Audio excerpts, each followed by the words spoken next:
गुरुजी राधे राधे जी। एकादशी के बारे में एक दिन पहले बता दिया करो, हम कन्फ्यूज हो जाते हैं गांव में। बता तो देते हैं। ऐसे कल की है ना, तो आज बता दिया करो। कल तो अष्टमी है, राधा अष्टमी।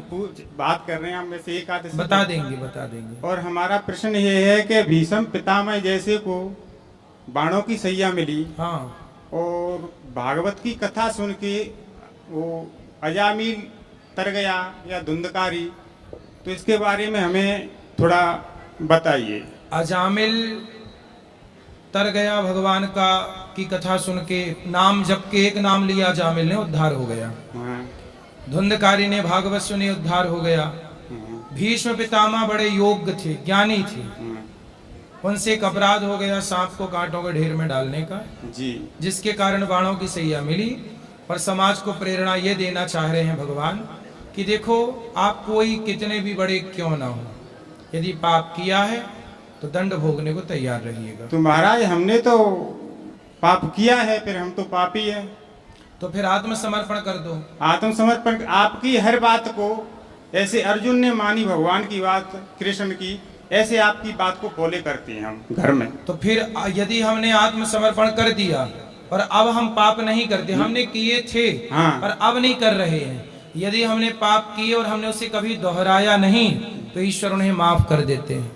जी यदि आप कह दें सन्मुख हाहि जीव मोहि जबहि, जन्म कोटि यघ नासहि तबहि, अहम त्वा सर्व पापेभ्यो मोक्षयिष्यामि मा शुचा।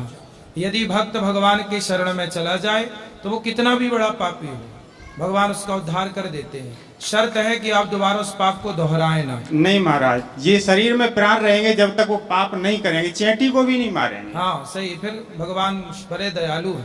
महाराज हमारे परिवार में एक रामपाल है, वो ज्यादा मतलब झगड़ा हो जाता है इन लोगों से। तो क्या झगड़ा होता है? ये झगड़ा होता है कि कृष्ण और राम के बारे में उल्टा सीधा बोलते हैं। रामपाल के चेले? रामपाल के चेले वो जेल में लगा है। तो क्या बोलते हैं? ऐसे बोलते हैं कि ऐसा ही तुम्हारा राम हो तो सीता चोरी क्यों हो गई, वन वन में क्यों भटक रहे। उनको बोलना कि वन वन में ना भटकते, सीता चोरी ना होती, तो रावण जैसा आतंकवादी, रावण जैसा पापी कैसे मारा जाता, समाज को कैसे प्रेरणा मिलती कि पराई स्त्री को देखने का परिणाम ये है। फिर हनुमान जी का लंका जाना कैसे होता, सुंदरकांड कैसे प्रकट होता। इसलिए कुल मिला के राम को लीला करनी थी, तो अपने भक्तों के लिए भगवान ने ये लीला रची। तो बोले भगवान है वो, भगवान लीला कर सकते हैं, इसमें क्या है? भक्तों के लिए, भक्तों का यश बढ़ाने के लिए। मैं बोलता हूँ कि भगवान सर्वशक्तिमान है, ब्रह्मा उनकी लीला समझ नहीं पाए तो हम तुम समझ आएगा। हाँ, तो वो क्या कहते हैं? वो कहते हैं कि ऐसा ही भगवान था तो बाली को छिपके मारा था।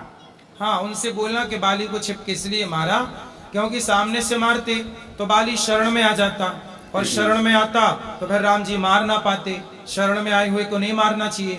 और यदि नहीं मार पाते तो सुग्रीव को वचन दे चुके थे कि सुग्रीव मैं बाली को, सुन सुग्रीव मारी हूँ बाल ही एक ही बाण, एक ही बाण से मैं बाली को मारूंगा, वचन दे चुके थे।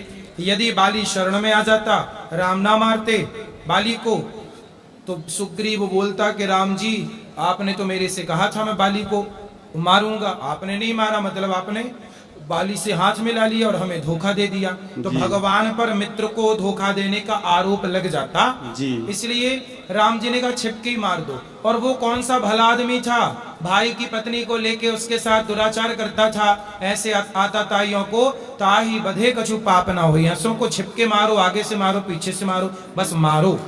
ऐसी बातों इनको तो मारना धर्म है। ऐसी बातों पे ये झगड़ा कर लेते हैं। बोलते हैं कि वो मैंने कोई तुम्हारा ऐसा ही गुरु है तो वो जेल में क्या कर रहा है। हाँ ऐसे, हाँ ठीक है। तो फिर क्या बोलते हैं? वो बोलते हैं कि वो जेल में जाके बच गया, यानी कोई मार देता। अच्छा, ऐसे तो बोले तुम्हारे भगवान है तो फिर काहे बच बच के भाग रहे हैं? और माता का पिता का संस्कार नहीं किया, और दान पिंड नहीं किए, और तेरहवीं नहीं की। किसकी? अपनी माँ की। अपनी माँ की तेरहवीं नहीं की? नहीं, उन लोगों ने। हाँ, उनसे झगड़ा हो गया हमारा।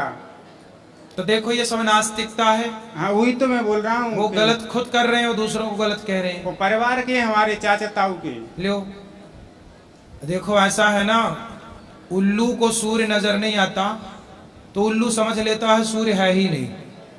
ऐसे इन उल्लुओं को भगवान की अनुभूति नहीं हो रही है तो ये समझ रहे हैं उल्लू के भगवान है ही नहीं। महाराज मैं कथा सुनता हूँ तो यहाँ पे आके सुनता हूँ, फिर मोबाइल में सुनता हूँ, तो क्या मुझे सही है, कहीं भी रहो सुनो। जी महाराज। राधे राधे महाराज जी। जी महाराज जी मेरे ऊपर योग माया का पर्दा है, वो कैसे हटेगा? आप पर योग माया का पर्दा है। कौन सा पर्दा है? मेरे आंखों पे भगवान का योग माया का पर्दा है।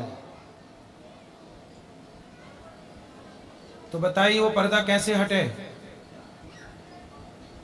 जी आप हटवाना चाहते हैं? अच्छा तो मैं हटा दूं? जी महाराज जी। सुनो, माया सबको प्रभावित करती है जी क्योंकि माया स्त्री है। क्या है माया? स्त्री। स्त्री। माया स्त्री है इसलिए ज्ञान को परेशान करती है, इसलिए जो ज्ञानी है उन पर माया प्रभावित करती है, उन्हें हावी हो जाती है। पर माया नारी न मोह नारी के रूपा, भक्ति स्त्री है और माया भी स्त्री है। तो जो भक्ति करता है तो स्त्री कभी स्त्री पर मोहित नहीं होती, इसलिए भक्ति पर कभी माया प्रभावी नहीं होती। भक्ति करो, भगवान की शरण में रहो, भगवान के आश्रित रहो, भगवान का नाम जपो और खूब कथाएं सुनो, पैसे कमाओ, समाज की सेवा करो। महाराज जी हम नाम इससे जप माया आप पर हावी नहीं होगी। महाराज जी हम नाम जप करते हैं, लेकिन कीर्ति मान बढ़ाई के लालच में हम नाम जप करते हैं। मान बढ़ाई क्यों चाहिए? किससे चाहिए? इस लोभ में हम नाम जप करते हैं कि हमारी कीर्ति आ जाएगी, मान बढ़ाई आ जाएगी। मान बढ़ाई के लिए नाम जप ना करो, आत्म कल्याण के लिए नाम जप करो। प्रेम भगवान से हो इसके लिए नाम जप करो। कीर्ति तो हो ही जाएगी, यश नाम तो कमा ही लोगे। सेवा करो समाज की, इससे सब कुछ मिलेगा। पर निष्काम करना, कोई कामना लेके नहीं कि मेरा नाम हो, मेरा यश हो। निष्काम भाव से जो कर्म करता है भगवान अपने आप उसको यश कीर्ति भी देते हैं, धन धान्य भी देते हैं। महाराज जी एक और प्रश्न है। बोलो। महाराज जी भक्ति और मुक्ति में क्या अंतर है? भक्ति और मुक्ति में क्या अंतर है? भक्ति करोगे तो मुक्ति मिलेगी, भक्ति नहीं करोगे, भक्ति मतलब प्रेम, भगवान से प्रेम करोगे, सेवा करोगे, भज सेवायाम धातु से भक्ति बनती है, सेवा करोगे तो मुक्ति मिलेगी। मुक्ति मतलब संसार से मुक्त होके भगवान का आनंद चरणों में वास, धाम का